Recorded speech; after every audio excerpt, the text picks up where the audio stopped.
Salve, guerreiro, tudo bem? Então, bem-vindos a mais uma aula do Nuclear 20, tá? Onde eu vou estar falando para vocês de radioproteção, ou seja, trabalhando com planejamento, tá? Que com planejamento você se expõe menos à radiação desnecessária, né? Você vai estar exposto à radiação porque você está trabalhando com medicina nuclear, então você está exposto a essa radiação, não tem jeito. Mas você, como eu falei, você tem dosímetros, né? Que tem lá.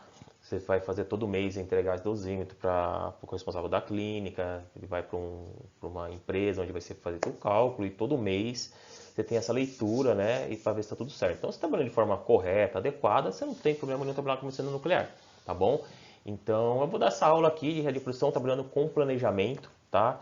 Eu já fiz uma aula que eu deixei no curso, estou fazendo isso aqui, eu não vou apagar outra não, vou deixar também, tá? Essa aqui tem umas coisas a mais, tá bom? Vou estar repetindo algumas coisas que eu fiz na outra aula, tá? Eu vou colocar isso aqui como uma nova aula aí para agregar algumas coisas a mais e, e como se fala, informações a mais que vão te ajudar no seu serviço, tá? Dá um 2.0 aí da radioproteção, né, do curso do Nuclear 20, beleza? Então vamos lá. Por que eu falo isso, né? De trabalhar com planejamento, né? Porque assim, quando você planeja uma rotina, você vai se expor menos à radiação. O que é ser planejar essa rotina? É se você tiver uma sala quente, planejar a sala quente no dia anterior, né? Fazer todos os cálculos no dia anterior. Ah, Maurício, vai dar mais tempo? Mas é o serviço da medicina nuclear, não tem como fugir, tá? É o serviço que você tem que fazer, né? É o que? Fazer esse planejamento. Você trabalhando com medicina nuclear, tem muitas coisas que eu vou estar falando aqui também, que você vai querer ajudar, mas vai ter horas que você não vai conseguir ajudar por trabalhar com medicina nuclear e com radiação, tá? Não, você vai deixar a pessoa sem ajuda, né? Eu falei, não vai poder ajudar, mas não vai querer poder ajudar assim. Ah, eu quero ajudar porque eu estou sem fazer nada e vou ajudar lá. Não, às vezes não. Se a pessoa não está precisando de ajuda, deixa ela lá, tá? Mas eu vou falar mais para frente para vocês. Então você tem que fazer o planejamento, calcular a dose que você vai marcar o kit, quanto que o radiador vai eluir, como você vai separar. Na hora de você ter eluir o gerador, já sabe quantos por ml tem. Porque sabendo quanto por ml tem num frasco, você vai puxar uma vez só do frasco, vai ficar puxando, tirando, puxando, tirando, puxando, tirando. Puxando uma vez, vendo que não dá certo, vai lá, puxa de novo, não deu certo, puxa de novo, não deu certo, até uma hora dar certo. Nisso você está se expondo à radiação, né, na hora de tirar o líquido do frasco, né? Então, sabendo quantos de radiação tem por ml no frasco, você se expõe menos, que você vai puxar menos, né? Você não vai puxar mais vezes essa radiação sem necessidade, tá bom? A radioproteção, o que que ela é? Ela é um conjunto de medidas que visam proteger o homem e seus descendentes e o seu meio ambiente contra possíveis efeitos indevidos causados por radiação ionizante proveniente de fontes produzidas pelo homem ou fontes naturais modificadas tecnologicamente. Então, o que é a radioproteção? Ela vai te proteger. Tá? No caso da medicina nuclear, ela vai te proteger a uma exposição desnecessária. Tá? É isso que serve a radioproteção na medicina nuclear. Tá bom? O que ela vai fazer? Ela minimizar riscos de efeitos biológicos no ser humano. Ela vai limitar a dose em atividades profissionais, que nem estar te limitando a dose que você está tomando, né? Então essa é a radioproteção, por isso que ela é feita. E tudo em excesso faz mal, como a radiação, como qualquer coisa que eu vou dar exemplos aqui para vocês. Depois faz mal ao longo prazo, tá? Então diminui muito a probabilidade de efeitos a longo prazo, como câncer, efeitos genéticos e outros problemas que é causados por radiação ou outras coisas que você consome ou você está praticando de modo excessivo, tá bom? Para falar em radioproteção, quero que você esqueça todos os malefícios causados pela radiação, pois isso não vai se aplicar aqui. Tá? Por que eu falo? Para você, não, ela não vai se aplicar aqui todos os malefícios, que nem de radiação. A gente sabe que a radiação causa um monte de coisas, né? Mas não vai ser, não vai ser o problema, porque aqui as doses de radiações são baixas, né? Na medicina nuclear, e você tem todos os protocolos de segurança para ser seguido. Então você tem que ser treinado para trabalhar na medicina nuclear. Não dá para você não ser treinado. Isso que eu estou fazendo aqui é um treinamento. Por exemplo, eu já dei esse treinamento aqui e já fiz palestras sobre esse treinamento, né? De outras palavras, falando de uma outra forma, mas já dei, né? Palestras falando sobre radioproteção, tá bom? Então, por isso que eu falo que você aplique aqui. Você não vai poder trabalhar numa medicina nuclear sem ter treinamento. Você não vai poder entrar numa sala quente, administrar dose no paciente sem ter um treinamento. Então, você sabe todas as regras que têm que ser seguidas. Beleza? Por isso que eu falo que não se aplica aqui, tá bom? A rádio, como eu já falei, a radioproteção serve para proporcionar um ambiente seguro e fornecer um conhecimento necessário para você trabalhar na radiação, com radiação, né? Então, é extremamente essencial esse treinamento, tá? E o que a radiação ela segue? Ela segue 3 princípios que são muito básicos e eu vou fazer até umas analogias aqui para vocês em relação a esses princípios, tá bom? Seria distância, tempo e blindagem, né? Quanto mais distante você tiver de uma fonte radioativa, melhor. Quanto menos tempo você tiver perto de uma fonte radioativa, melhor. E quanto mais blindagens e obstáculos, melhor. Tá? Vou estar explicando um pouquinho mais para vocês agora. Né? E o que acontece? Isso aqui eu vou dar um exemplo do porquê como que funciona isso, tá? Então, esse negócio de distância, né? Quanto mais distância você tiver como de uma fonte, vai ser muito melhor. Ou seja, se você está com um paciente, depois de injetado, você vai conversar com ele, converse uma distância razoável. A distância você está numa fonte radioativa, você está lá manuseando, não ficar perto dessa sala quente, aonde tem mais radiação, né? E essa distância, é tudo. Imagina você está numa fogueira, vai quanto mais perto do fogo, mais chances de se queimar. Então, como você é inteligente, você fica afastado. O princípio é o mesmo. Tempo. Quanto menos tempo você ficar manipulando ou perto de uma fonte radioativa, menos exposição você vai ter. Que é a analogia que eu posso fazer isso? Vai para uma praia. Fica lá bastante tempo no sol. Vai estar problema. Ou vai numa fogueira também e fica lá. Se você pegar na fogueira e fazer isso, ó, você não queima. Agora você vai lá, fica lá na fogueira, com a mão perto. Uma hora vai queimar. Entendeu?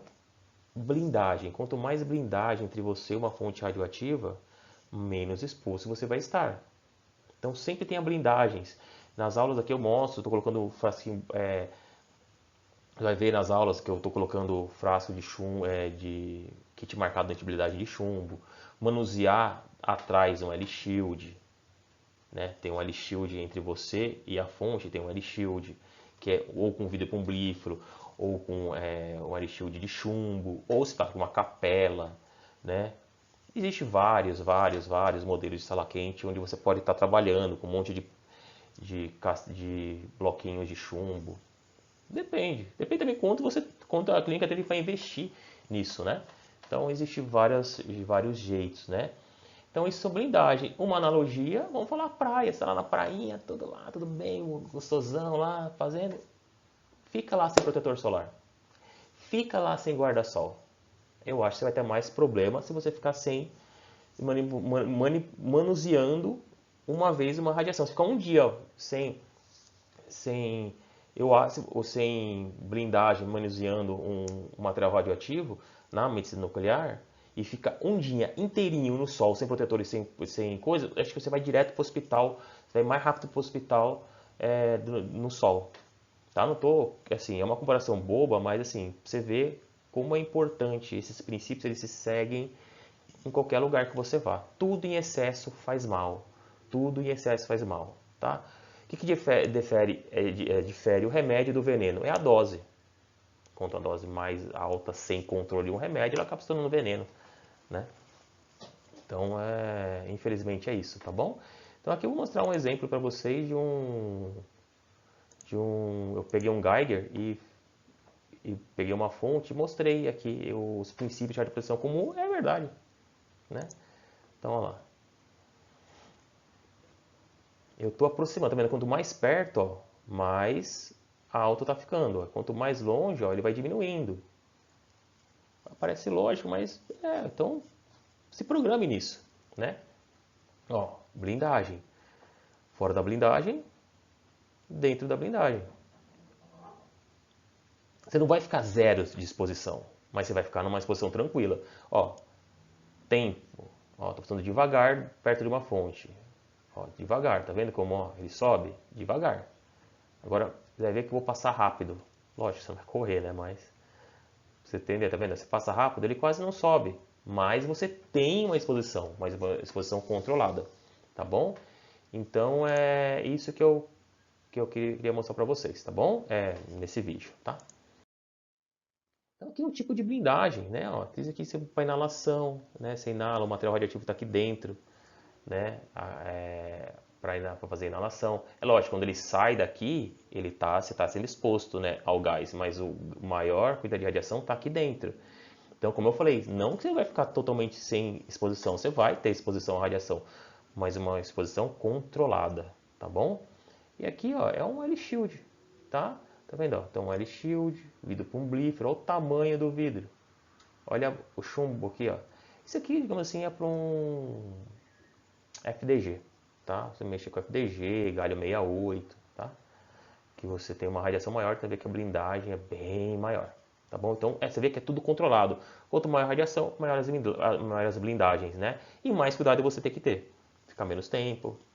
Por isso que você tem que ter treinado, tem que estar fazendo esse treinamento, ou um outro treinamento, ou uma outra pós-graduação, ou sendo treinado na clínica onde você vai trabalhar, mas você tem que estar treinado para trabalhar na medicina nuclear, beleza? Então, dentro da radioproteção, o que acontece? Existe alguns tipos de monitorações que nos ajudam a ficar menos expostos, tá? E essas monitorações são feitas com um aparelho que nós chamamos de Geiger-Müller, que é aquele Geiger que eu mostrei para vocês na demonstração ali dos princípios, tá bom? Onde ele é um aparelho que tem uma alta sensibilidade para detectar pequenas quantidades de radiação. Eu também falei para vocês isso na aula de aparelhos da medicina nuclear, tá bom? Esses aparelhos têm uma sonda para realizar essas monitorações. Uma sonda Pancake, que é feita para monitoração de superfície, e a sonda Indy-Window, que é usada para monitoração ambiental. Essas sondas podem mudar, tá? Como por isso que eu falei, isso aqui é uma coisa, siga a rotina da sua clínica, né? Aprenda a mexer nos aparelhos da sua clínica. Porque eu já trabalhei em clínicas que o Geiger tinha sondas e trabalhei em clínicas que o Geiger era só um aparelho, um dispositivo, onde ele calculava tudo ali. Não tinha essa diferença de sonda Indy, Window e Pancake. Beleza? Então vamos falar o que é contaminação na medicina nuclear. Então é a presença indesejada de radiação, material radioativo no local ou áreas, e essa monitoração vai ajudar a identificar essa contaminação. Tá? Então, contaminação é isso, é a presença indesejada de radiação ou material radioativo num local ou área, e essas monitorações elas vão ajudar. Tá? Como definimos que ela está contaminada? Existe o BG, Background. O que é esse Background? É o que chamam de radiação de fundo. É o menor valor da radiação encontrado numa determinada região. Né? Então, você vai lá, tá com o Geiger, tem uma aula de monitoração aqui para vocês também. Você vai monitorar, né, com o Geiger a região. Aí você vê, monitorou a região lá com o Geiger, está lá com o Geiger monitorando, e viu que na área da região deu um valor menor. Aquele valor menor é o BG, é a radiação de fundo. E como a gente calcula se essa área está contaminada ou não? Se ela está 5 vezes maior que o BG, aí já é considerado contaminado, tá? E uma dica aqui, como que você pode saber se é uma contaminação pontual ou uma exposição de algum lugar que você está tendo, né? Se você está passando numa bancada do Geiger e deu alto, está dando alto lá, né? Tá aqui, você imagina o Geiger é esse aqui, tá? E a bancada é aqui. Você está passando com o Geiger, né? Passou, está dando alta. Se você subiu, ou seja, você está afastando, né? Princípio de radioproteção, distância. Se você subiu com o Geiger e essa radiação não diminuiu, é que não é ali. É uma coisa que está sendo exposta do ambiente e você tem que achar essa fuga de radiação, tá? Porque se fosse pontual, se você afastasse o Geiger, a radiação diminuiria, beleza?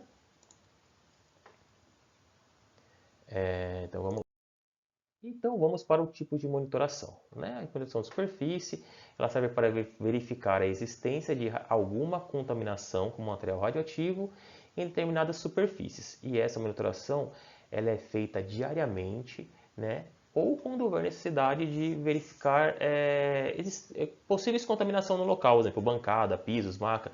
Então, você está lá mexendo na sala quente, se você faz sala quente, e você tem uma suspeita de radiação, você pega o Geiger e monitora, né? Mas, mesmo se você não tiver nenhuma suspeita, essa monitoração tem que ser feita diariamente e anotada num caderno específico de monitoração, onde aí é o caderno da sua clínica, que vai estar dividido em vários setores, né? A maca, L-shield, pia, gerador, rejeito. Aí é aonde, como que é o caderno da sua clínica, tá bom? Monitoração ambiental. Essa que ela serve para verificar se alguma área ou local está nos deixando mais expostos devido a alguma fuga de radiação ou até mesmo por alguma contaminação, tá? E de acordo com essas monitorações, temos como verificar se as instalações estão de acordo com as normas. E essa monitoração é feita quinzenalmente, tá? Então, essa monitoração ambiental, ela é feita para saber se tem alguma exposição, né? Ou seja, você vai ter monitoração ambiental da sala do PET-CT, da sala quente, da gama. Então você vai fazendo a monitoração do ambiente, não é de superfície, não é das bancadas. Então você vai monitorando o ambiente, né? E aí você vai vendo se está tendo fuga de radiação, né? E isso serve para quê? Se tiver uma necessidade de fazer algum reparo, alguma reforma, essas monitorações são importantes. Vão mudar como se fala? Ai, fugiu aqui a palavra. A disposição dos aparelhos, dos móveis, do L-Shield, né, para diminuir a exposição dos colaboradores, colocar mais barreiras, colocar mais chumbos, tudo isso as monitorações ajudam, tá? Monitoração individual. Nada mais é que monitoração de superfície, só que superfície do corpo. E ela serve para verificar se os colaboradores estão contaminados, na mão, está levando radiação para casa, por exemplo, né? Se as nossas vestes estão contaminadas, né? Se ela estiver contaminada, tem que deixar na clínica devidamente identificado, no lugar apropriado, por um tempo determinado, de acordo com a radiação. Assim, às vezes você não vai saber com quem você se contaminou, né? Se é com iodo, tecnécio, que tem uma meia-vida diferente, né? Por isso que é o ideal, a monitoração está sempre sendo feita. Acabou de mexer com o tecnécio? Monitora. Não custa nada ligar o gag e monitorar. Porque você sabe que você mexeu com o tecnécio, então se for no tecnécio, o tempo de decaimento é menor. Agora, se você está mexendo com iodo, aí monitora. Porque se você sabe que está com iodo, você tem que deixar mais tempo. A meia-vida do iodo é muito maior que o tecnécio, né? Então é importante. O ideal seria você monitorar toda vez. Porque se você monitorar no final do dia, na minha opinião, tá? Existem clínicas que é feito só no final do dia. Não estou falando que está certo ou errado, mas se você monitorou no final do dia e está contaminado, você não sabe que tipo de contaminação é. Você não sabe. Entendeu? Agora, se você monitora, depois que você termina de manusear cada um isótopo, você sabe que tipo de radiação você tem. Grande chance de saber. Tá bom? E essa aqui, ela, como eu falei, ela pode ser feita diariamente ou quando houver necessidade. Tá bom? Então aqui eu vou colocar algumas coisas que, na minha opinião, vão te ajudar a diminuir a dosimetria, né? É que eu acho que tem que ser feito, na minha humilde opinião, beleza? O planejamento é essencial para ajudar o colaborador a se expor menos, ou seja, você planejar a rotina de tudo, de sala quente, de gama, na hora de tirar dose, isso vai te expor menos, né? Pois quando você sabe o que você vai fazer, você vai se expor menos, você sabe, quanto que eu vou tirar de dose? Eu puxei aqui, ixi, agora eu puxei 1 ml, será que eu puxo 1, eu puxo 2, eu puxo meio? Não, é importante saber, né? É importante saber, tá bom? Às vezes você deixar um volume, se possível, sempre se possível, né? Um volume do frasco ou, por exemplo, o FDG vem pronto. Eu gosto, particularmente, de deixar uma relação 10 mCi por ml, que eu consigo fazer a conta, né? E lógico, além de você paciente, sei lá, você calcula a sua dose, vai ter uma aula de PET, tá? Mas só para vocês entenderem aqui. A dose do PET é 0,10 por quilo de peso. Se o paciente pesa 70 quilos, eu vou dar 7. Se eu sei que eu tenho 10 mCi em 1 ml, se eu tirar 0,7, eu tenho mais ou menos 70, né? Então, eu consigo. Então, sabendo o volume, a relação volume e quantidade de radiação que você tem no recipiente, te ajuda bastante na hora de você tirar a dose. E tirando dose com mais certeza, você se expõe menos, tá? Sempre respeitar o rodízio de função ajuda muito. Então, na medicina clássica, tem que ter um rodízio, normalmente, tá? Eu falo normalmente, tá? Porque às vezes, se você trabalhar só numa radiofarmácia, existe um outro tipo de rodízio, né? Que aí eu nunca trabalhei só numa radiofarmácia, eu trabalhei em clínica se teve rodízio. Então, por isso estou ensinando você a trabalhar com esse rodízio. Se você trabalha fixo, mas com certeza ali eles têm um planejamento que não vai te expor, né? Ou seja, a sala quente ali deve ter mais blindagens, né? Que te expõe menos, ou você vai trabalhar menos horas, não sei. Aí não tem como eu saber, tá? Mas eu vou tá supondo aqui que você faz quase tudo. Sala quente e aparelho, um exemplo.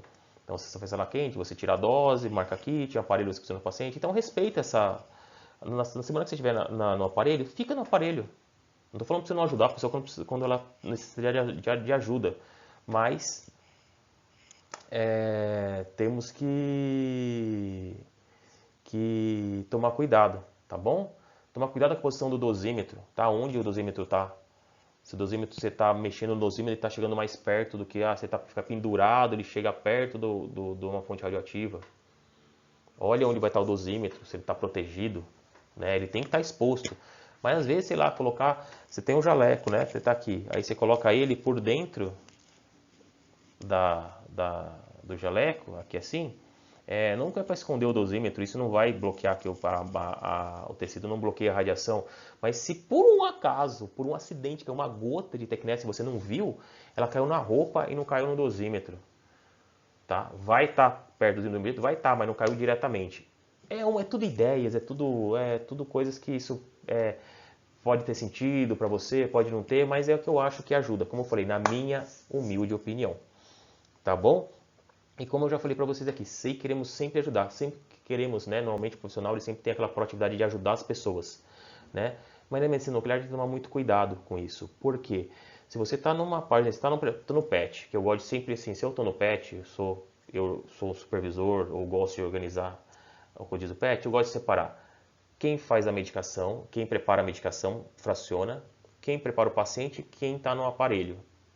Né? Se tiver uma pessoa processando, ajuda, mas normalmente você não tem duas pessoas no aparelho, né? Mas que você tenha 3 pessoas. Né? Então respeite. Quem está tirando a dose, fica só tirando dose. Quem está no preparo do paciente, fica no preparo do paciente. Você prepara o paciente e vai para outro. Né? Então, às vezes a pessoa está lá, preparou o paciente, funcionou a veia, vem a outra pessoa lá, injetou a dose. E essa pessoa que está no preparo não era para estar na medicação. Só que se ela está do lado do paciente, enquanto a outra pessoa está injetando a dose, ela está tomando toda a radiação que ela não deveria estar tomando por causa da dose. Existem casos e casos. Né? Existem casos e casos, como eu sempre falo para vocês. Tem casos de acesso difícil, tem que ficar segurando o acesso para injetar. São pacientes oncológicos, estou falando relacionado ao PET, tá? Por exemplo. Que você tem que ficar ajudando. Aí não tem jeito, não estou falando para você não ajudar, mas não ajude só por, eu quero ajudar porque eu sou proativo, eu vou lá. Não, na medicina nuclear a gente tem que tomar muito cuidado, tá bom? Então, sempre pense assim, que se você está ali no preparo, só no aparelho, na outra semana você vai estar, às vezes, num lugar que está tomando mais radiação. Então, se você nessa semana estiver ajudando muito a pessoa que está tomando radiação, você vai tomar radiação 2 semanas seguidas.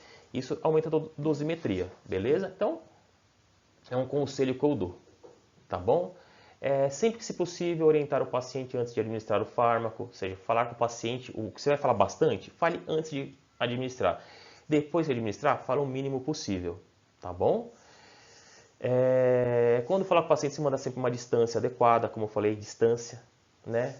Não deixar doses tiradas. Eu vou tirar a dose aqui para fazer, pegar e vou lá injetar, o paciente vai estar tudo tirado. Não, uma que você tem que fazer cálculo, tudo isso, deixar a dose tirada, você não tem as blindagens, tem muita dose junta com blindagens individuais. Então, é complicado. Isso eu falo na minha opinião. Tire a dose na hora, tá? Como eu falei, tem que ser muito cuidadoso na medicina nuclear, tá? E sempre realizar as monitorações de forma correta, porque as monitorações realizadas de forma correta vão nos ajudar a ver se tem que ter novas mudanças, né? Que essas mudanças podem estar relacionadas a diminuir nossa exposição, beleza? Outra coisa que eu acho fundamental aqui na hora de diminuir a exposição, né? Diminuir a exposição é se planejar na hora de fracionar a dose. Então, o que eu falo aqui? Então, é um exemplo, tá? É um exemplo aqui para vocês, que eu já falei para vocês, né? Eu até adiantei, dei um spoiler desse slide aqui. Sempre saber quanto de atividade tem no recipiente. Isso significa não ficar tirando o frasco da blindagem sem necessidade. Então você sempre sabe quanto tem no frasco. Tenta saber quanto de dose tem. Tentar, vou ler aqui para vocês, depois eu explico, acho que é mais fácil. Tentar deixar o volume do frasco de forma que seja mais fácil o fracionamento, ou seja, sem ficar ajustando a dose para o mesmo paciente. Ajustar, você sabe, se ajustar a dose sempre, tipo, você vai injetar um paciente, você erra a dose do paciente várias vezes na hora de estar fracionando, entendeu? Isso está te expondo mais. Um exemplo é deixar a dose em uma relação 10 mCi por ml. Daí eu sei quanto vai ter. Se eu sei que tem 10 mCi por ml, eu sei que a cada 0,1 ml tem 1 mCi, tá? Forma simples, tá bom? Então, exemplo aqui, ó, se o paciente tiver 770 kg, vamos administrar uma média de 7,7 no paciente, que é o 011, 010, depende muito do seu protocolo. Isso aqui estou falando relacionado a PET, tá, pessoal? Relacionado a PET, tá bom? Antes de me esqueça, tá? Às vezes na convencional você vai marcar um kit com 300 mCi, aí você tenta fazer o cálculo, 300 mCi em 6, eu sei que tem 50 por ml. Só um exemplo, tá? Então aqui você vai saber que você vai ter mais ou menos 7.7, você tirar 0,7, 7,07 e pouco, 0,71, 0,72. É difícil você ter essa graduação certa, né? Mas te ajuda, tá? E não se preocupe, micros não prejudica o exame. Não prejudica o exame. Eu deixei micro ali, não prejudica. É melhor se você tá com micro ali para mais ou para menos, não fraciona de novo, tá bom?